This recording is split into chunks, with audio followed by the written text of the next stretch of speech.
Assalamualaikum warahmatullahi wabarakatuh.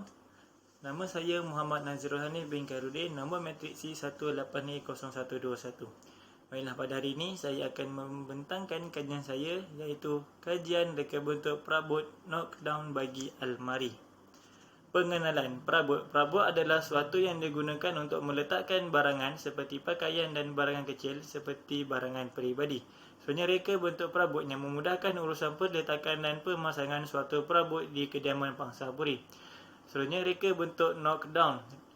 Reka bentuk knockdown adalah reka bentuk pemasangan peranti mekanikal yang menggunakan pelbagai sambungan logam atau nilon untuk menggantikan prosedur penyambungan dalam pembinaan perabot. Ini berdasarkan edisi Supriyat Nama Riza 2007. Ianya mampu menghasilkan sebuah perabot yang kukuh dan kuat untuk kegunaan pengguna.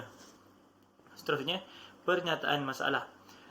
Antara pernyataan masalah dan kajian adalah penggunaan sistem knockdown dalam menghasilkan perabot adalah kurang di pasaran. Masyarakat lebih memilih kepada perabot yang telah siap dipasang. Kekurangan daya pemikiran pada masyarakat kini disebabkan kecanduan memilih suatu barangan yang telah siap tanpa memikirkan cara atau kaedah memasang suatu perabot. Seterusnya, persoalan kajian. Apakah sistem knockdown yang terdapat pada reka bentuk perabot almari? Apakah kriteria rekaan yang sesuai bagi pembangunan reka bentuk perabot almari? Bagaimanakah reka bentuk knockdown pada perabot almari dapat dilakukan? Seterusnya adalah objektif kajian. Mengenal pasti sistem knockdown di dalam reka bentuk perabot almari, menganalisis kriteria rekaan yang sesuai bagi pembangunan reka bentuk perabot almari, mencadangkan reka bentuk perabot knockdown. Seterusnya, kajian literature. Definisi almari. Almari berasal daripada perkataan bahasa Portugis iaitu armario atau gerobok yang merupakan sebuah kabinet atau perabot yang berdiri tinggi atau besar sederhana untuk menyimpan pakaian atau barangan. Ini berdasarkan Kislam Haq iaitu 1919. Seterusnya, bahan dan kaedah. Pertama, papan lapis. Papan lapis adalah istilah generik untuk papan komposit kayu yang terdiri daripada sekurang-kurangnya 3 lapisan kayu yang digamkan dan mengarah gentian secara bersilang.